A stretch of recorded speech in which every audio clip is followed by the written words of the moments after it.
Greve dos caminhoneiros. Semana passada, o povo brasileiro descobriu que depende mais de caminhão que de internet. Ninguém sabe direito o que achar da greve, tá todo mundo um pouco como a personagem Zuzu da novela Foi Sem Querer. Será que tem algum animal por aqui que possa me pegar?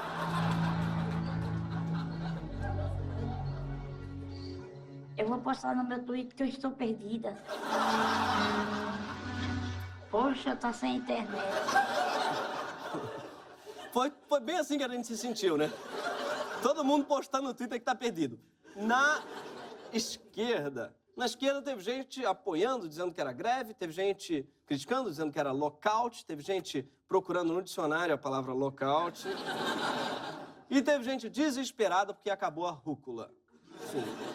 Muitos supermercados tiveram que substituir os legumes por Ruffles nas prateleiras, num processo conhecido como antibelagiosação, sabe? Você pode substituir essa banana por um Twix. Todo mundo passou a semana reclamando que não tinha hortaliça no mercado. Eu já tô falando há um tempão para todas essas pessoas. Gente, não compre, plante. Tá?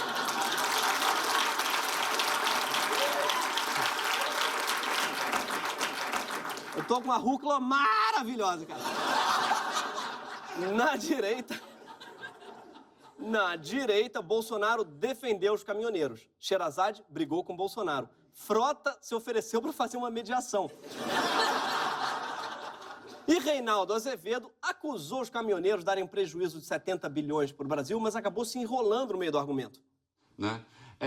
Eu tô com um retorno... desculpe, ouvinte, é questão técnica, telespectador, mas eu tô me ouvindo, tá impossível falar, porque tá... Não consigo articular o raciocínio.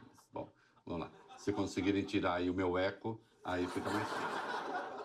Sim, o Reinaldo sacou que agora... É foda te ouvir, Reinaldo.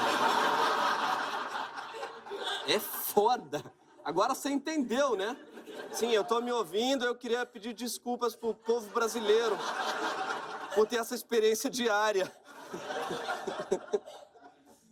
Rodrigo Constantino também brigou com os caminhoneiros e disse que não é uma greve de dinheiro. De direita.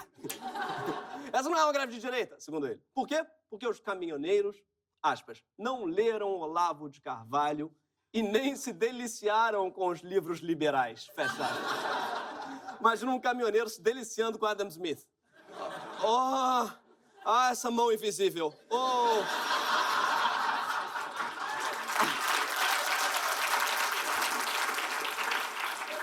Agora, a direita está se revelando também fiscal de greve. Não bastasse querer ser fiscal de exposição de arte, de professor de esquerda, fiscal de útero e fiscal de cu. A coisa foi tão confusa que o PMDB ficou desesperado e pediu ajuda pro PT. Sim, se eu fosse o PT, respondia, olha, quem planta sacanagem colhe solidão.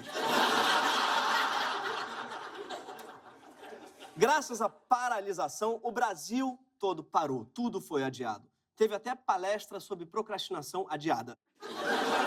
Deixe de procrastinar! Só semana que vem. Quem vende proteína animal teve perdas gigantescas. O pessoal do leite teve que jogar fora bilhões de litros de leite por dia. E agora não adianta chorar pelo leite derramado. Desculpem. Muitos animais morreram de subnutrição porque a comida não chegou, como bem lembrou nosso presidente, ao tentar sensibilizar, em vão, claro, os caminhoneiros. Vai.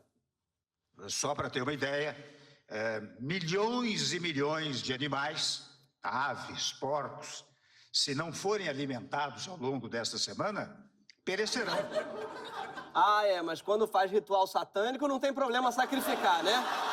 Ah, aí matar bode tá tranquilo, né? Tamo de olho. Os motivos da greve são muitos, tá? O primeiro e o mais importante é a alta do óleo diesel. 42% do preço do frete vai para o combustível. E como grande parte desse custo é de impostos, essa greve também é uma espécie de rebelião tributária. Mas outros motivos são as jornadas de trabalho de mais de 24 horas, os 19 dias por mês que eles ficam fora de casa e os roubos de carga constantes à mão armada. Amigo, você que é vegetariano, vou te mandar uns vídeos de como é que a rúcula chega até seu prato. Se você soubesse como o frete é feito, nunca mais ficaria comendo avocado. Calcula-se que o prejuízo causado pela greve atinja mais de 30 bilhões de reais. Ninguém sabe como sair dessa. Mas hoje a gente vai tentar aqui propor um monte de coisa, mas certamente não uma solução. Não, a gente não vai aqui tentar propor uma solução, porque isso aqui é um programa de humor. Eu não sou pago para dar solução. Eu sou pago para gerar depressão e ansiedade, mostrando que qualquer solução é apenas paliativa e só o que nos espera ao fim é a morte, seja ela lenta ou repentina. É para isso que eu sou pago, gente. Não é pra ficar dando solução, não. E também sou pago, claro, para botar a culpa em alguém. Por isso, nesse programa, a gente vai tentar descobrir quem é a melhor pessoa para você xingar enquanto espera na fila do posto de gasolina. Para começar, tem uma pessoa que a gente sabe que não tem culpa, né? Já vamos riscar o nome dele da lista, que é o Ronaldo Fenômeno. A culpa não é dele, ele votou no Aécio. Fora ele, enfim, o primeiro culpado, o mais óbvio, claro, é o necromancer que nos governa. Sim, a culpa é do Temer. Por que a culpa é do Temer? Primeiro, porque a greve certamente não ocorreria, ou ao menos ela terminaria antes, se os caminhoneiros vissem legitimidade no presidente. Que a única liderança que eles ainda respeitam é a Sula Miranda. Que, aliás, está sumida, me pergunto se não está sendo usada de refém. Hashtag Sula Livre.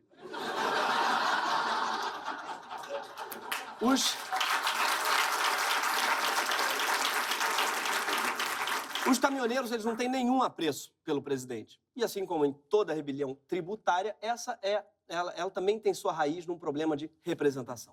Sim, como diziam os americanos que lutavam pela independência, no taxation without representation. Não dá para taxar sem representar o povo. Ou, em bom português, quer me fuder? Me beija.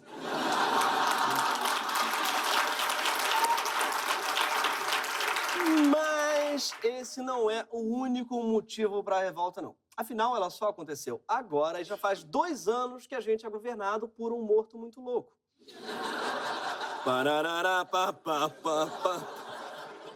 Pois é. O motivo, né? O principal motivo de só acontecer agora, claro, é a volatilidade do preço da gasolina. E por volatilidade, para você que é de humanas, eu quero dizer que é volatilidade. Por volatilidade, eu quero dizer que o preço da gasolina está na mão do palhaço. Está feita a Regina Duarte na beira da piscina. O preço da gasolina está mais doido que esse frentista. Adriana, vários postos da Grande Vitória amanheceram sem combustível. Os donos dizem... Isso é um reflexo da precarização das relações de trabalho, porque isso é um trabalhador que está fazendo dupla função de frentista e bonecão. Não pode. O reajuste dos preços, que acontecia uma vez por mês, no último ano passou a acontecer todo dia. Isso não foi um acidente de percurso, mas foi fruto de uma mudança na política de preços da Petrobras, comandada por Temer. Para a presidência da estatal, ele nomeou um quadro do PSDB e ex-ministro do FHC, o Pedro Parente. E todo mundo que já contratou um primo para ser câmera do seu programa na HBO sabe que não dá certo trabalhar com parente.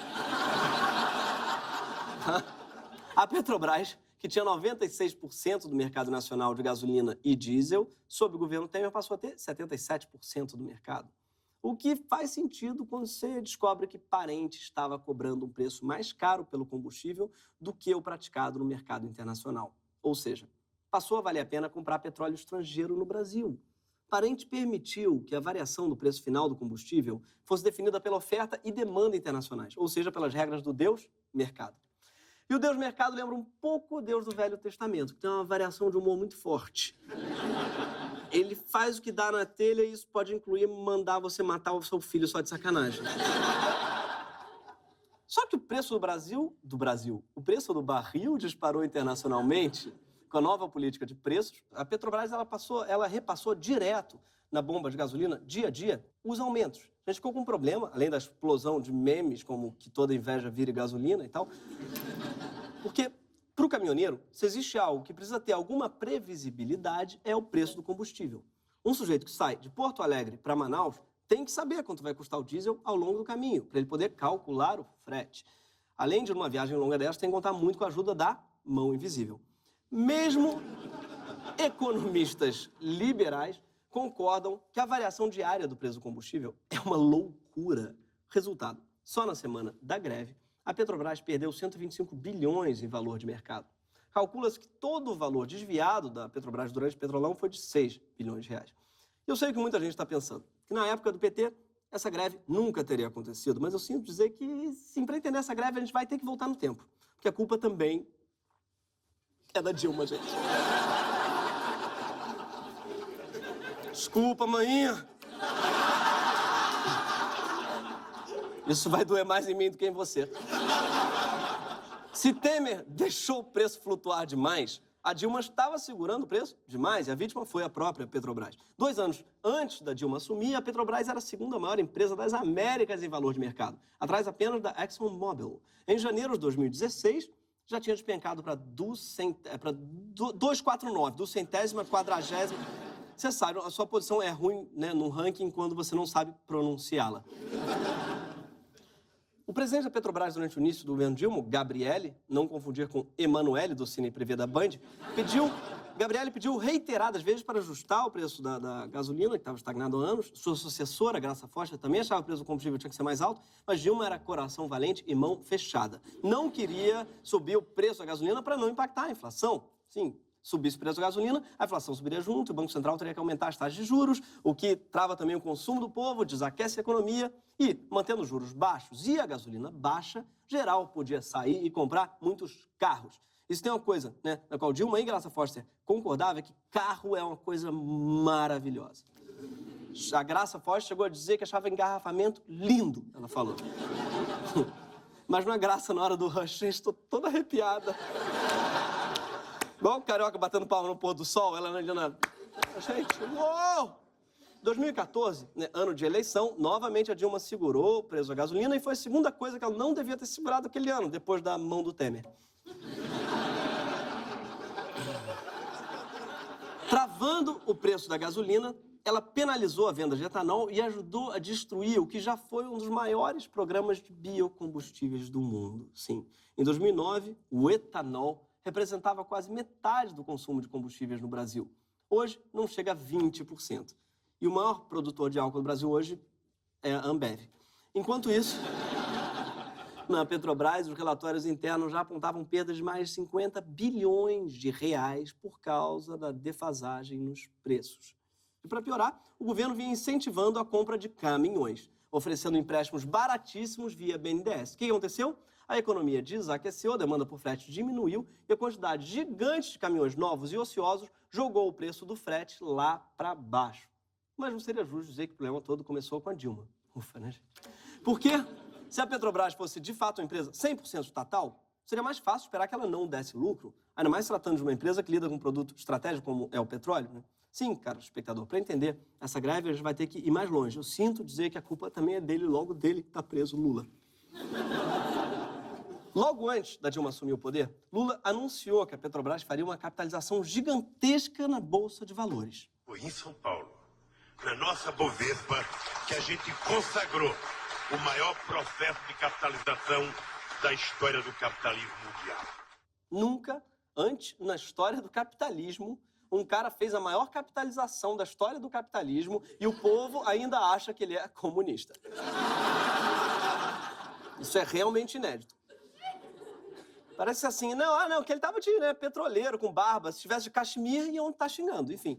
Empolgadão com a descoberta do pré-sal, o Lula ajudou a empresa a levantar 70 bilhões de dólares em venda de ações, o que transformou a Bolsa de Valores de São Paulo na segunda maior do mundo em valor de mercado. Mas também criou um montão de novos acionistas para a Petrobras. E esses acionistas esperavam ter o que Lula tinha prometido, lucro. Só que logo em seguida o preço do petróleo no mercado mundial caiu e a Petrobras não ganhou dinheiro como pensava. E explorar o pré-sal era caro pra caramba. Então depois de fazer essa mega capitalização, a Petrobras começou a fazer dívidas. Tinha se comprometido com nada menos que 236 bilhões em investimentos até 2017.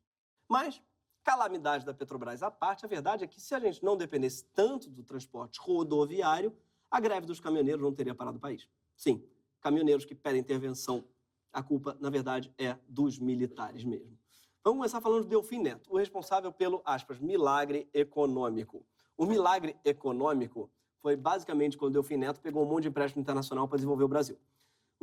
Então o jovem Delfim definiu sua atitude de maneira efusiva, mas você não vai prestar atenção por causa, na verdade, enquanto ele fala, as vão perceber que tem uma marca d'água da Cinemateca Brasileira no vídeo que é bem peculiar e chama um pouco a atenção, você não consegue prestar atenção no que ele diz. E isto significa que os investimentos americanos deverão continuar crescendo no Brasil. Há um grande interesse, não só pela forma pela qual a inflação está sendo controlada, como pelos resultados que se obteve na recuperação da economia brasileira.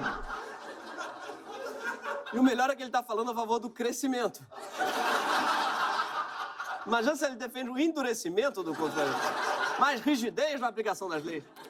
Essa é a famosa cinemaneca brasileira. Pro Delfim, desenvolver significava estimular a industrialização, que por sua vez significava incentivar montadoras de automóveis. Além, claro, de construir estrada. Foi uma opção dos militares seguir investindo em estrada ao invés de trem. E foi no governo Médici que começou a ser construída a maior de todas as estradas. A estrada que ia ligar o Brasil de leste a oeste, a Transamazônica. A Amazônia já tem uma estrada maravilhosa, que é o Rio Amazonas, que é perfeitamente navegável, assim como a maioria daqueles afluentes que a gente decorava na escola, que tinha o nome dupla sertaneja, Rio Negro, Solimões, etc. e tal. O transporte hidroviário seria uma opção muito mais barata e menos poluente. Mas, ao invés disso, construíram a nossa estrada, que é considerada pelos caminhoneiros como uma das piores do Brasil, por cenas como essa. De repente, outra parte do terreno desaba. O ônibus é sugado para o interior da cratera e chega a arrastar o caminhão. O ônibus desaparece para ressurgir para o outro lado, flutuando na forte correnteza.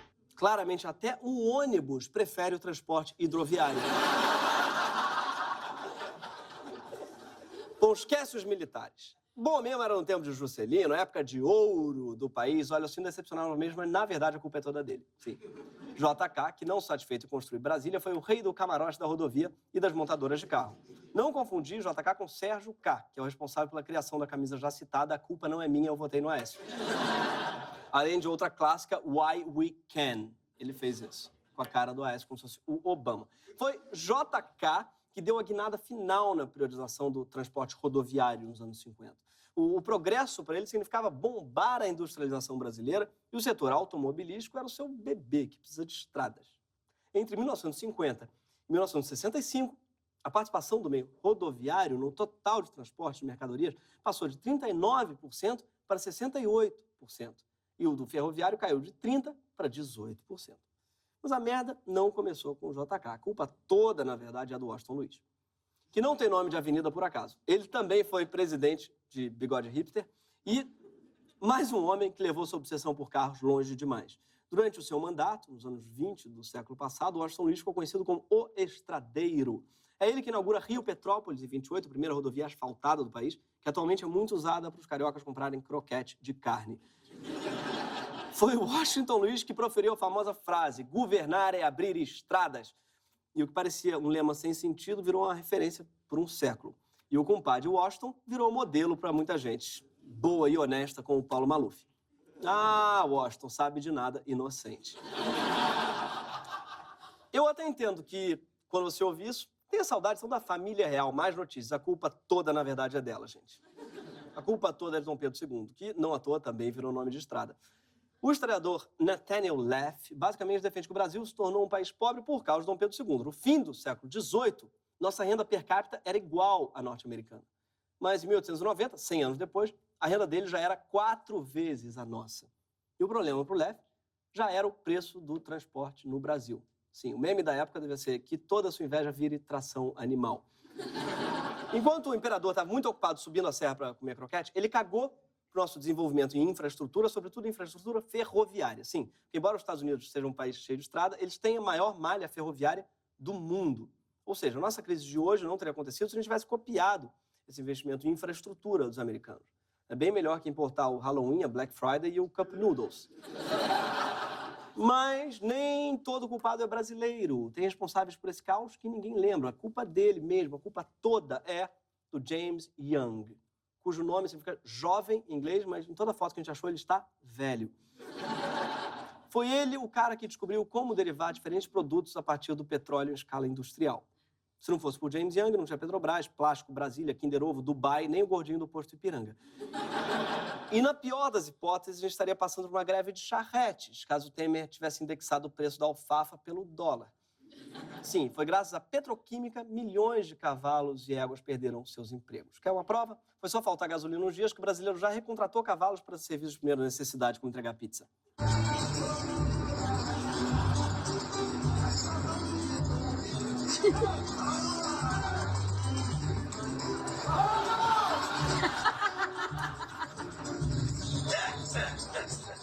Esse é o famoso Y-Food. Mas, pensando bem, o problema é mais antigo ainda, lá pelo século 2 milhões antes de Cristo, aproximadamente. Sim, 2 milhões antes de Cristo. Porque não teria querosene, parafina, óleo diesel, motor à explosão, nem caminhoneiros, se não fosse o sacrifício de 4 trilhões de seres vivos inocentes. About 2 billion years ago, marine organisms like algae and microscopic animals and plants died and settled on the ocean floor.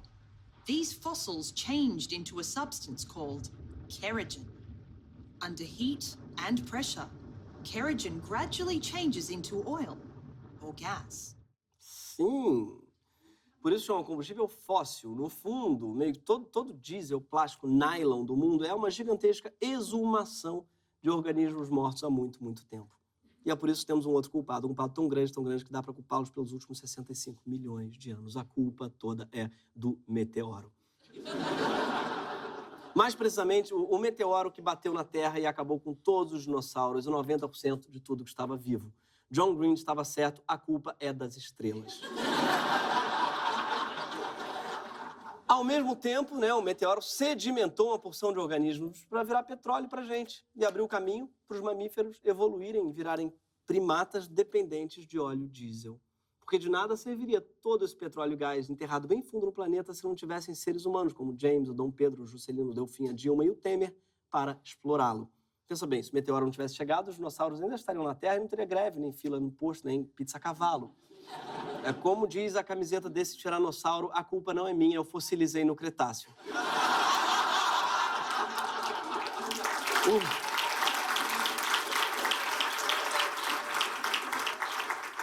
O trágico é que todo esse petróleo foi criado graças às grandes extinções em massa do planeta. E é por causa da queima desse petróleo todo que a sexta extinção em massa está acontecendo agora. Não perca! Nesse exato momento está acontecendo a sexta grande extinção em massa. Todas as máquinas, motores, toda a economia global e a mudança climática que a gente está causando graças ao combustível fóssil vai acabar matando todo mundo. E todo mundo vai acabar o quê? Sedimentando. E com o tempo, virando petróleo de novo. E é pelo nosso cadáver que o povo vai brigar nos postos de gasolina daqui a 2 bilhões de anos. Vai ver que é isso, então. Toda essa crise, essa greve, essa sucessão de erros é só um pequeno detalhe nesse processo maravilhoso de criação e recriação do petróleo. O único jeito de quebrar esse ciclo, talvez, enfim, seja a gente voltar a todos os esforços políticos e econômicos para nos livrar da gasolina e do diesel como base de toda a economia. Mas, considerando o nosso atual gabinete de crise, está claro que o único jeito de se livrar de combustíveis fósseis é parar de eleger fósseis. E esse foi o Greg News. Boa noite a todos vocês!